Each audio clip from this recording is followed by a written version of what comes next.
and I'm live right here with the squad A1, and you already know what it is. I'm right here with your man, aka Bliss. Y'all already know we got Triple T over here in the corner. We got Tony, y'all already know T up in the spot. We got TK, y'all already know we got Hasani in the cut, JBD, and y'all already know we're A1, we're in the cut. Boom! Actually, yo, Tony, how was your experience in the UK, man? Bro, I'm glad y'all convinced me to go to that, because I feel like I would have missed out a lot. We connected with a lot of artists out there. UK got mad talent, especially Birmingham. Big up to all my Brum people. Yep. So yo, like BHX.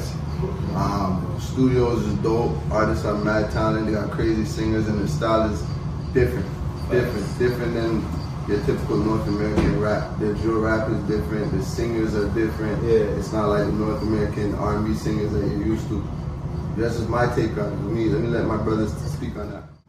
Yeah, I mean, yo, UK got a certain vibe to it, a certain energy, a certain style that we really appreciate. I mean, we specifically started off in Birmingham, or Brum, you know what I'm saying? Yeah. And we were just talking, builder.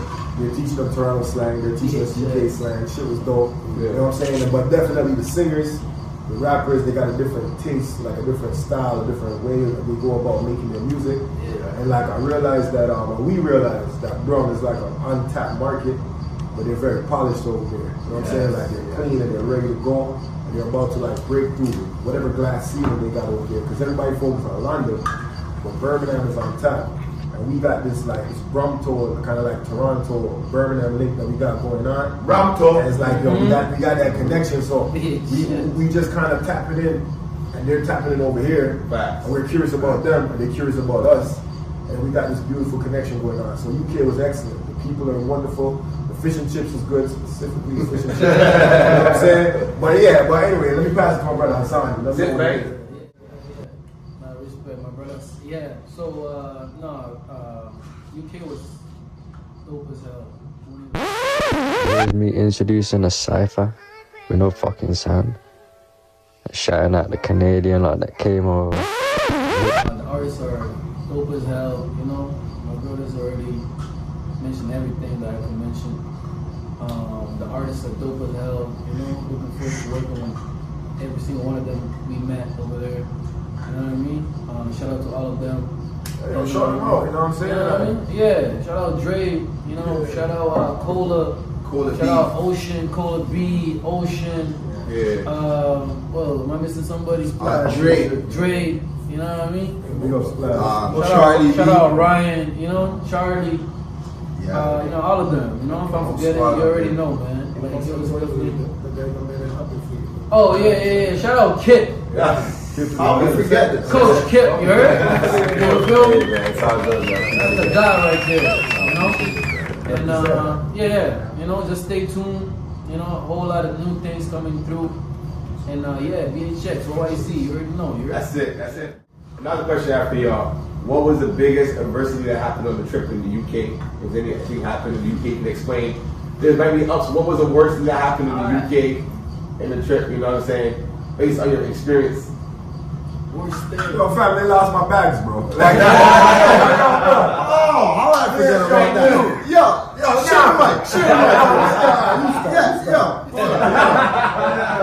You ever been excited to go overseas? Yeah. Share your music. Yeah. You made fresh. Yeah. But the clothes is fresh. You picked it up for weeks. Weeks, you know.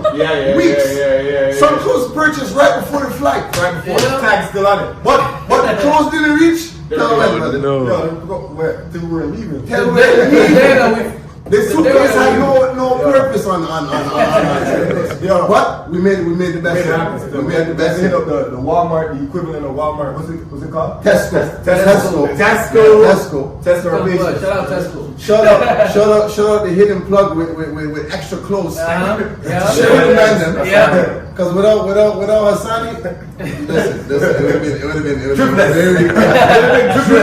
Triplets. My bro, you already know. Nah, fam, they already said everything. With Toronto, UK, what's the difference? Y'all notice? You know, there was a time like we were just vibing in the studio, and all of us we were just vibing, and the other artists were over there, and we were just talking about like the slangs, how we communicate, and high key. very the same. You know what I mean? Like the way we communicate, understandably, like it's very the same. The way we talk, the way we interact with each other. That's why the fight was very, very, very high. Frequency was high. Yeah. But definitely rate that shit. Yeah. Big facts. Yeah. Big facts. Big facts. Everything he said. One thing I add to that is I noticed they're freestyling. They're hungry for freestyling. Facts. It's crazy. Yeah. Opposed to us, like we 100%. walked into the room. I'm like, I'm pretty sure all of my brothers had their own like idea of what they were about to see. Yeah. Facts. But all of us were wrong. Yeah, I didn't have to ask them. Yeah. Like one dude started rapping. Usually, like over here, you gotta motivate us to like rap. You know, like someone gotta be real hungry. Those guys, I walked in. One man started rapping, another man was sitting down rapping, another man was in the back rapping. He came up to me and asked me if I'm rapping. I was too busy just watching. Like jump on. Yeah, but overall it was crazy. Dope, Bags. we were late, you know what I'm saying? So we were late, they already warmed up. Yeah. So by the time we got there, we felt like a little bit like we got to get our feet wet. You know what I'm saying? Yeah. But then we started sipping a little bit. We started vibing, introducing ourselves, and then eventually we got into it. Then we started freestyling as well. We started interacting, taking pictures. I think we did a little low budget photo shoot. Not low budget, but you know what I mean. And then we started collaborating. So it was dope. But they definitely got a work ethic and a hunger that I wish was matched over here. It's not quite the same. It kind of reminds me of America, for the like Atlanta, places like that, Chicago, like New Orleans, and it reminds me of friggin' Jamaica in general. And in Toronto, we bringing that back. We bringing that hunger back, which is why we're doing it. Shout out to Top Toronto. And that's the thing, like, and just to add to that, the thing about the lacking, like he's saying, the lacking here is more that grassroots marketing energy. Toronto lacks that, you know, the more like clout marketing energy opposed to that grassroots grind. So the madam, you know, saw that over there, and we try to inspire the culture here and show what it's going to take in life speed, lifetime. To stay up with talking Toronto because we out here. Yeah, and Tristan got some words too. Tristan, All right. With TK, your man from the A.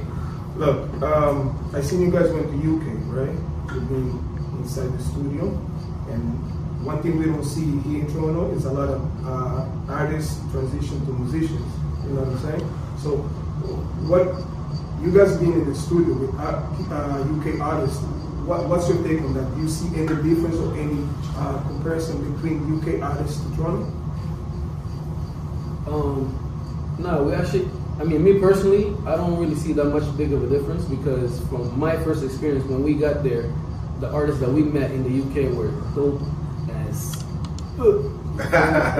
everybody was dope, everybody had their own styles, everybody blended in with each other's styles, you know, so I don't really see that being much of a difference. Everybody was just gravitating towards each other, you know, the vibe was right, the beats was right.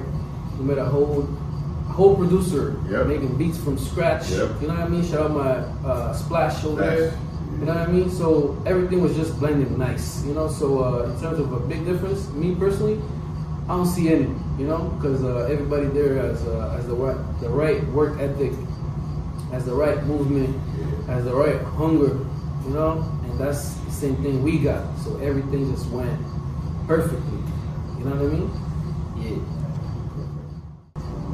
Everything that my bro Hasani said, the only thing I add is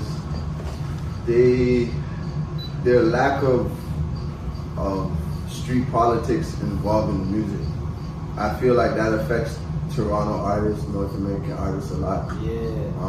And in the UK, they're just hungry to work. They honestly don't give a rat's ass of where the fuck you're from. You know what I'm saying? As long as you sound nice and you're ready to work, they're ready to work. So I seen many dudes come up in there with no pen or pad, no notebook, no phone, with nothing in it, and made tracks. They're just ready to work. Over here, we lack that a lot. That'd be my take on it. I mean, just to add to that, I mean, my brothers already said everything, but yo, I mean, like, they don't waste no time. Like, I remember we had to wait a few minutes because there were some technical difficulties in the studio. They're like, yo, fuck it, let's go across the street, let's go shoot a couple videos. Let's go do some flicks, let's go. They're hungry. They super, it's like they dehydrated, and then it's like the music gives them the water, you know what I'm saying? The music gives them you know what I mean? Yo, cheers to that. Come on. Enough shots I heard. Top shot in the building, you know what I'm saying? So, whatever, you know, I do that part time. But yeah, so I mean, like that's the biggest takeaway beyond what they've already said is really just like, yo, they just go. They're on go time. They're like, yo, I played a track. I think I played my track 3 a.m. You know what I'm saying? Check that out. You know, it's all over Spotify, all that fun stuff. I played my track 3 a.m. for an artist. And then the manager heard it. He's like, yo, this shit's dope. And he played me a track. I'm like, yo, this shit's dope. And then he played a track by a brother called Dre. And then he's like, yo, you know what? I'm gonna send this to Dre. We'll see what happens. And then we collaborate. You know what I'm saying? Like they just go. And we're only there for a couple of days in Birmingham and shit. So it's just dope. You know what I mean? Yeah, definitely. So. Please, what's goes from here? What's your top 5 UK artists or top 3? Top 3 UK artists. You don't know. I gotta keep it straight. And I gotta keep it solid, so I'm gonna say Killer P definitely is in the mix. So big up Killer P. In terms of people that they got right now, I rate Dave too. Dave is dope. Yeah, you know what I'm saying. Dave is dope. And shit, I gotta go back to the legend and say Gigs. You know what I'm saying? Like, he's dope too. You know what I mean? But I rate like honorable mention. I'll say Sarge. You know what I mean? You know I was gonna put that up. Check out Sarge. S-A-R-G. Yo, free up my dog, sorry. Free up. We got a banger coming out soon. Straight. But, yeah, Sarge is definitely on my list. Yeah. Kano's on my list. And Gigs will be on my list probably. That'll be my top 3. Nah, I'll probably say Fredo. This is not like the order, just like the ones that really messing with Blanco,